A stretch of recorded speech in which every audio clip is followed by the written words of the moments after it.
It was 1934 when my husband left me. Alone. Living on the prairie was a dreary existence.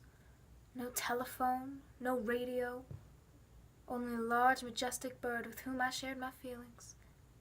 And one day when I was feeling low, I said to him, "Bird, you can fly.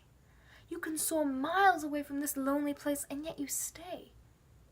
Why?" And apparently my question rang true. For that afternoon, he left. And so went my spirit.